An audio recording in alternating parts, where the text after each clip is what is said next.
I'd like to share with you some extremely good advice that was given to me by a friend of mine, Dwayne White. I needed, on another project I was working on, I needed some panels, and so I thought I'll just buy these panels and I'll weld them on. And Dwayne says, why don't you just buy the tools that you need to make the panels, and then you'll have the tools so that down the road you can make those panels. Well, that seemed very smart to me. And so I took that advice. There were others that received advice from him. Now, this truck I've used in the past. Chevrolet, when they created this roof line, they put a drip rail all the way around this thing with no outlet at all. They had a very poor sealant that they used, and so these trucks would rust on the roof, and then it would come down and it would rust out the floorboards and all along the seals and the doors. They were notorious for this. In fact, you see them this way, and you'll also see that front fender rusted out as well. So I took some of Dwayne's advice and I worked on a little patch panel for this front corner. Simply using hammers, piece of pipe to roll that. I don't know if you can see that, roll. On this side, it's kind of kicked up a little bit. And then there's a small little relief here because there is a kind of a reinforcement in the floor right there. And so not a lot there. Started out with a paper form and then transferred it to a piece of 14 gauge. So it just needs to be kind of cleaned up. Then I've got to cut out the old floor, tack this in, and then finish welding it. Glad I had that advice. And what's interesting is I wonder, when I look around the world today, are there any Dwayne Whites that are sharing with other people that there are tools that we need in life to use to apply to situations we're in right now? Or are we all out there just looking for products? Now let me give an example as it relates to looking at this world, especially through spiritual eyes. Many times today, people, they will go on a Sunday and they'll listen to a sermon and they're waiting for the pastor to give them application. They'll look at a devotional and they're waiting for the application.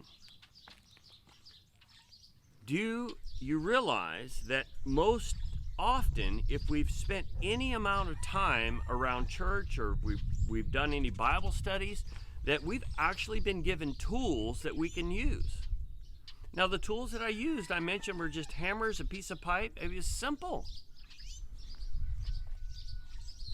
There are some simple tools that we can use to figure out how to navigate what's going on in our world. Now, yesterday we looked at Daniel. Daniel was in a situation to where he had some very evil government officials that created a law to entrap him, saying that you could only pray to their leader.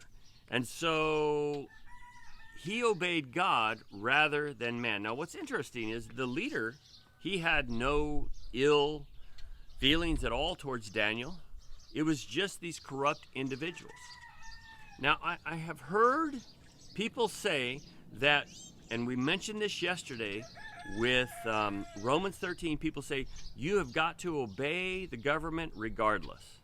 And I wonder what they would say if they had to face Christians that were in the communist Soviet Union under that regime, and they were trying to worship God and meet when it was against the law. I wonder what they would say to them. Or the underground church in China. What would they say to them?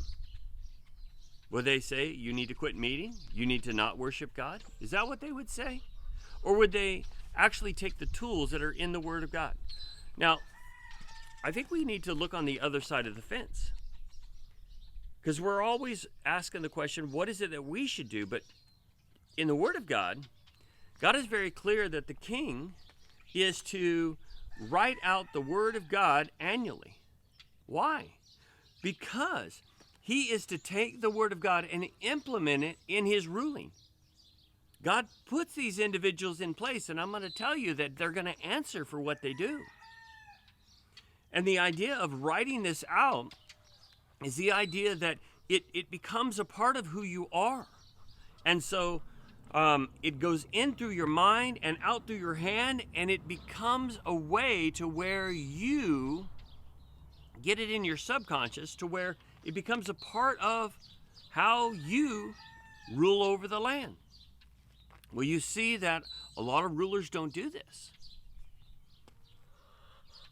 And so this is why we have books like the book of Exodus, the book of Esther.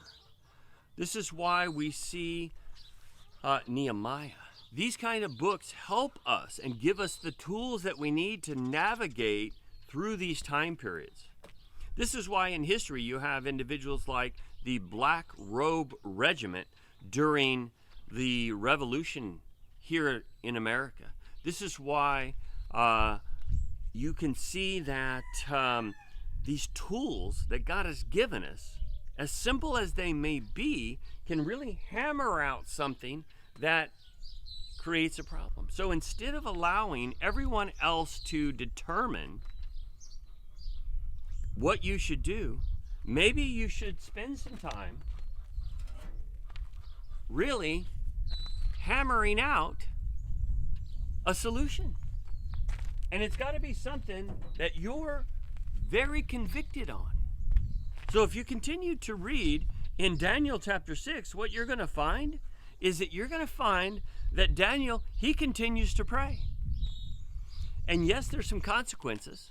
And yes, it was by evil individuals. But God not only protects him through that whole thing, but you see that Darius's heart is broken and drawn closer to God. It makes me think of Joseph in the book of Genesis. He said, "You meant it for evil, but God meant it for good." And so even Joseph could see in that very first book of the Bible that there were some evil things that were going on, even in his own family. But God was going to see him through. He was hammering out the difficult things. Even when he was stuck in jail, he was hammering them out.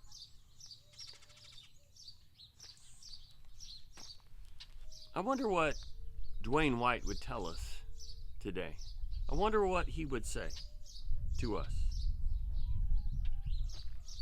Maybe we need to be a better version of what God has intended for us. Maybe we need to take the tools that he's given us and really apply them.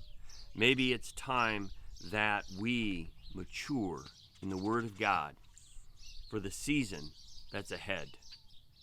I think it's going to take those that have hammered it out now to make it then.